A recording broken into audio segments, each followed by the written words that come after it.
सुश्री प्रणीति शिंदे जी। अध्यक्ष महोदय, आपने मुझे बजट के ऊपर बात करने के लिए मौका दिया, मैं आपका तहे दिल से शुक्रिया अदा करती हूँ। हम भारत के लोग, जो हमारे संविधान की प्रस्तावना है, इन 4 शब्दों में भारत की ताकत और महानता छुपी है। न कोई जात, न धर्म, न भाषा, न पहराव, सिर्फ हम भारत के लोग। इसी में ही हमारी पहचान है और इसी में हमारी गरिमा बसी हुई है। पर पिछले कुछ सालों में इस पहचान को, इसी ताकत को धर्म की राजनीति से कमज़ोर बनाया गया है। आज 2024 के बजट पर बात करने के लिए आपने मुझे मौका दिया। मैं थोड़ा आपको इतिहास में ले जाना चाहती हूँ। हम सब जानते हैं और पूरा विश्व ये मानता है कि कुछ शतकों पहले भारत सोने की चिड़िया थी। उस समय जीडीपी और इस प्रकार की चीज़ें नहीं थी, पर भारत इकोनॉमिकली और कल्चरली विश्व की एक महाशक्ति थी। और हम ये भी जानते हैं कि भारत में शूरवीरों की कोई कमी नहीं थी। बावजूद इसके मुट्ठी भर हमलावरों ने हमें कई बार लूटा, और न सिर्फ लूटा, हमें सैकड़ों साल गुलाम बनाए रखा। ऐसे क्यों हुआ? पहले मुगल, फिर अंग्रेज ने भारत पर राज किया। ये वो कर पाए क्योंकि सोना, चांदी, हीरे जवाहरात, पैसे की कोई कमी नहीं थी। लेकिन कमी सिर्फ एक बात की थी, और वो थी सामाजिक एकता की। धन, दौलत, ताकत कुछ मुट्ठी भर राजाओं और समाज के ठेकेदारों के पास थी। 90% समाज प्रताड़ित था, और मैं ये कहूँगी कि जानबूझकर इन्हीं समाज के ठेकेदारों के द्वारा देश गरीब रखा गया था।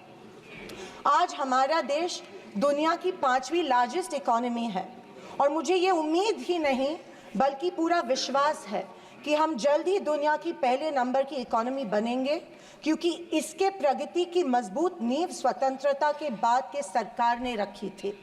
पर इसी के साथ आज हम सामाजिक तौर पर जात, पात, धर्म की शाखाओं में बिखरते जा रहे हैं, कमज़ोर होते जा रहे हैं। फाइनेंशियल इनइक्वालिटीज़ बढ़ती जा रही है।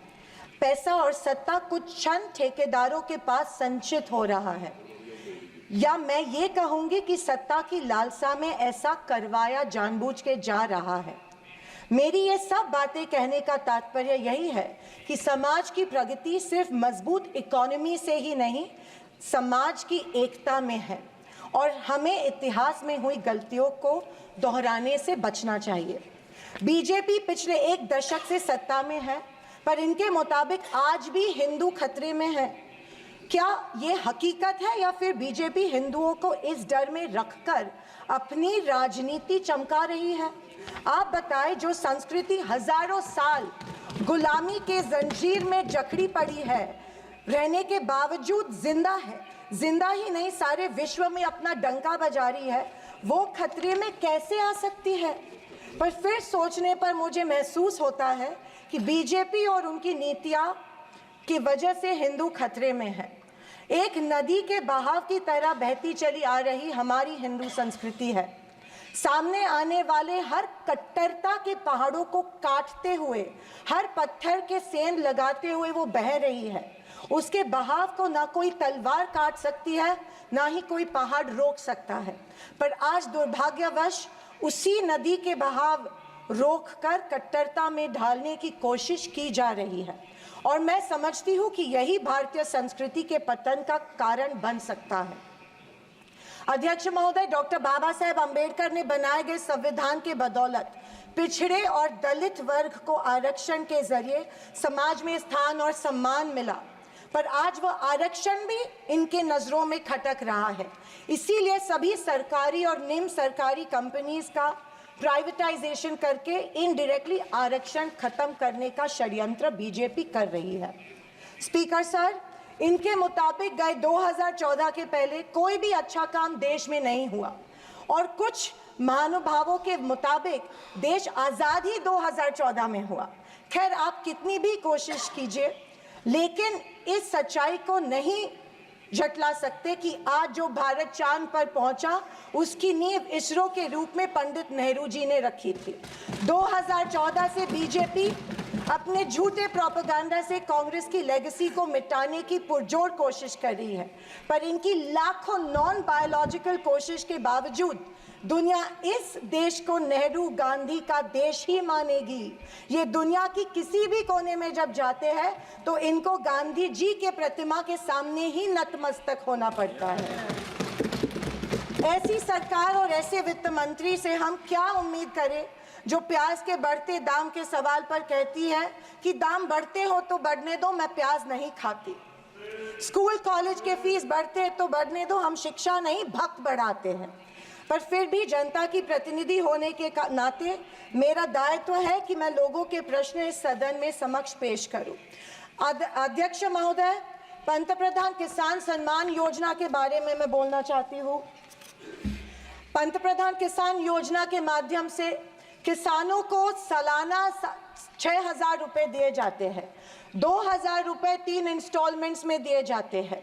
2,000 रुपए दिए जाते हैं, लेकिन 18% फर्टिलाइजर्स के सैक पे उनको जीएसटी के माध्यम से देना पड़ता है। एक किसान एक साल में कम से कम 1 लाख के फर्टिलाइजर खरीदता है, तो आप 6,000 रुपए देते हो लेकिन 18,000 उनसे लेते हो। ये किस तरह की नाइंसाफी हुई उस किसान पे? आप मजाक उड़ा रहे हो उस किसान का। 6,000 रुपए देते, 18,000 रुपए जीएसटी के माध्यम में से लेते हो। जब यूपीए की सरकार थी तब फर्टिलाइजर्स और औजारों पे से जीएसटी एग्जेम्प्ट की गई थी। मेरी मांग है कि 2,000 रुपए का जो अमाउंट है, जो 6,000 सालाना मिलते हैं, वो बढ़ा के 12,000 किए जाने चाहिए। अध्यक्ष महोदय, किसान सम्मान योजना, मेरे कॉन्स्टिट्यूएंसी में करीबन 50,000 लोग इस योजना से वंचित है क्योंकि इसको अप्रूवल्स नहीं मिल रहे हैं। जब वो मंत्रालय में जाते हैं और पूछते हैं हमारी योजना को अप्रूवल को क्या हुआ, वो कहते हैं कि दिल्ली जाके पूछो, हमें नहीं पता है। तो किसान सम्मान योजना का इंटेंशन क्या है? या तो किसानों को फंसाया जा रहा है किसान योजना के माध्यम में से। अध्यक्ष महोदय, फसल बीमा योजना, महाराष्ट्र में, पश्चिम महाराष्ट्र में शोलापुर, सांगली, सातारा, कोल्हापुर में उड़द दाल और अरहर की दाल यहाँ पे उगाई जाती है, लेकिन फसल बीमा योजना मिलती है सिर्फ बाजरा, मक्का और सोयाबीन के लिए।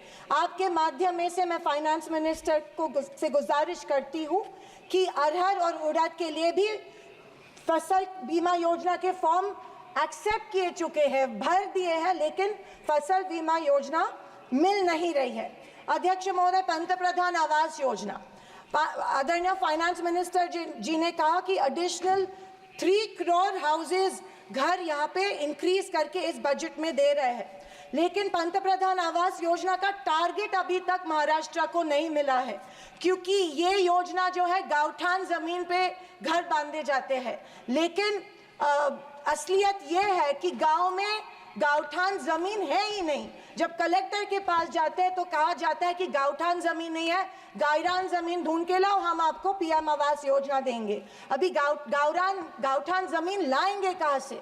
तो आपके माध्यम में से मैं फाइनेंस मिनिस्टर को रिक्वेस्ट करती हूँ कि सारे कलेक्टर्स, डिस्ट्रिक्ट कलेक्टर्स को आदेश दे कि जितनी भी गावरान जमीनें हैं गाँव में, उनको गांवठान करके पंतप्रधान आवास योजना लोगों को लागू की जाए और सारे जो पेंडिंग प्रपोजल्स हैं वो एक्सेप्ट किए जाए। और मेरी आपसे ये गुजारिश है कि 1,40,000 रुपए इस योजना के लिए मिलते हैं, ये बहुत टुटपुंजी है, इसके लिए 2,50,000 दिए जाए पंतप्रधान आवास योजना के लिए। अध्यक्ष महोदय, मुद्रा लोन 2014 में प्राइम मिनिस्टर ने बड़ी एम्बिशियसली मुद्रा लोन की घोषणा की थी। कल फाइनेंस मिनिस्टर ने इसकी जो राशि है 10 लाख से लेके 20 लाख की, लेकिन मुद्रा लोन उस पीरियड में उन्हीं लोगों को मिले जिनकी सिफारिशें बीजेपी के कार्यकर्ताओं ने की थी, जबकि सामान्य आदमी जो है, आम आदमी जो है, उसको ये लोन नहीं मिला था। सिर्फ कुछ चंद लोगों को ये लोन दिया गया था। मेरी ये मांग है कि कोरोना के टाइम पे जो लाभार्थी मुद्रा लोन का कर्ज फेड नहीं पाए, उनके लिए जैसे अपने अदानी अंबानी के लिए कर्जा माफ किया है, वैसे इन लाभार्थियों के लिए भी कर्जा माफ किया जाए, तुरंत माफ किया जाए मुद्रा लोन का जो परत फेड करने का कर्जा है। आदरणीय अध्यक्ष महोदय, माइक्रो फाइनेंस और चिट फंड्स जो दिए जाते हैं हमारे सेल्फ हेल्प ग्रुप्स को, बीड़ी कामगारों को, पावर लूम वर्कर्स को दिए जाते हैं, हमारी काफ़ी सारी महिलाओं को दिए जाते हैं, लेकिन ये माइक्रो फाइनेंस और चिट फंड्स पे के ऊपर रेगुलेटरी अथॉरिटी नहीं होती है, इसीलिए ये बेहिसाब इंटरेस्ट इन लोगों से, गरीब लोगों से लेते हैं। अध्यक्ष महोदय, मुझे इस बात का दुख हो रहा है कि कल के बजट के स्पीच में हमारी अन्न धान्य सुरक्षा योजना जो है, अन्न सुरक्षा योजना जो यूपीए सरकार ने लाई थी, उसके बारे में फाइनेंस मिनिस्टर ने कोई जिक्र नहीं किया। पिछले 10 साल से हमारे देश का जो गरीब है उसको एपीएल कार्ड धारक को अन्न धान्य योजना का लाभ नहीं मिल रहा है। 10 साल से करोड़ों लोग इस योजना से वंचित रह रहे हैं, भूखे मर रहे हैं, और जैसे शैलजा जी ने कहा था, कुपोषण का प्रमाण जो है हमारी देश में बढ़ रहा है। गरीब लोगों से जानबूझ के एक form, give up subsidy form, जानबूझ के भरा जा रहा है, उनको बिना बताए कि अगर ये फॉर्म आप भरेंगे तो आपकी फूड सब्सिडी कट हो जाएंगी। ये जबरदस्ती उनसे ये फॉर्म भरवा रहे हैं ताकि उनको इस योजना, जो कि कांग्रेस की योजना थी, उसका लाभ न मिले, और इसके वजह से ढेर सारे लोग भूखे हमारे देश में मर रहे हैं। मैं फाइनेंस मिनिस्टर से ये गुजारिश करती हूँ कि एपीएल कार्ड धारक को तुरंत इस योजना का लाभ मिला जाए और सारे के सारे जितने भी लोग हैं उनको धान मिला जाए। अध्यक्ष महोदय, कल के स्पीच में आंध्र प्रदेश और बिहार के ऊपर बहुत प्यार जताया गया। मुझे उस बात से कोई कंप्लेंट नहीं है, पर महाराष्ट्र से इतनी नफरत क्यों नहीं महाराष्ट्र की तरफ उतना ही प्यार जताया गया जो बिहार और आंध्र प्रदेश के जताया गया? क्यों? क्योंकि उनको पिछले लोकसभा में कम सीटें मिली, या शायद उनको अंदाजा आया कि आने वाले इलेक्शन में उनको वो चुनाव हारने वाले हैं। मैं वित्त मंत्री को बताना चाहती हूँ कि महाराष्ट्र में हिंदवी स्वराज की नींव महाराष्ट्र में रखी गई थी। कणखर देशा, राकट देशा, दगडाचा देशा, महाराष्ट्र देशा, ये हमारे प्यारे महाराष्ट्र के बारे में कहा जाता है, लेकिन अफसोस है कि महाराष्ट्र की तरफ कोई ध्यान नहीं दिया जा रहा है, सिर्फ महाराष्ट्र का इस्तेमाल किया जाता है। अध्यक्ष महोदय, रेलवेज के बारे में बोलूं तो रेलवेज में स्लीपर कोच की संख्या जो है वो कम कर रहे हैं और फर्स्ट क्लास और सेकंड क्लास की संख्या बढ़ा रहे हैं। देश का जो आम गरीब आदमी है वो स्लीपर कोच से ट्रैवल करता है, वो फर्स्ट क्लास और सेकंड क्लास से नहीं किया जाता है।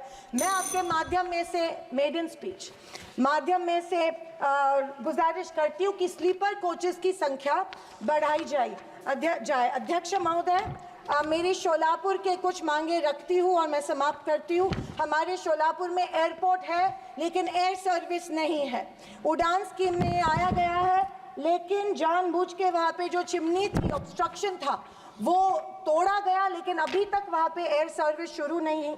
बोरामनी एयरपोर्ट है, वहाँ पे इंटरनेशनल एयरपोर्ट के लिए फंड्स एक बार दिए गए, लेकिन फिर फंड्स नहीं दिए गए। मैं वित्त मंत्री से गुजारिश करती हूँ कि बोरामनी एयरपोर्ट के लिए फंड्स दिए जाए। मंगावेड़ा जो हमारा तालुका है, वहाँ पे जो इरिगेशन स्कीम है, वहाँ के 35 गांव जो है वो पानी से वंचित है। मैं विनती करती हूँ कि वो गांव के लिए भी आप इरिगेशन स्कीम जल्द से जल्द अप्रूव करें। अंत में मैं यही कहना चाहती हूँ कि बीजेपी विपक्ष की अवहेलना कर रही है कि हमें इतनी सीट्स मिली, जनता ने अस्वीकार किया, पर आपके 400 पार का क्या हुआ? पर मैं उनसे कहना चाहूँगी कि हम स्वीकार करते हैं कि सरकार बनाने के लिए पर्याप्त सीट्स नहीं जीत पाए। हाँ, हम हमारी बातें जनता को बेहतर तरीके से शायद नहीं समझा पाए, लेकिन ये भी कहना चाहूँगी कि हार गए तो क्या हुआ, झोला उठा के चल नहीं देंगे, यही डटे रहेंगे।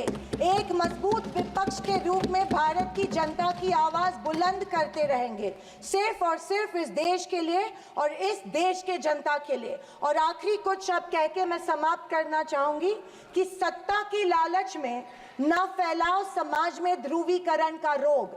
सत्ता की लालच में न फैलाओ समाज में ध्रुवीकरण का रोग, आपकी हस्ती मिटा देंगे हम भारत के लोग। जय हिंद, धन्यवाद, जय Maharashtra. For exclusive and insightful videos, subscribe to our new channel ABP Live Premium.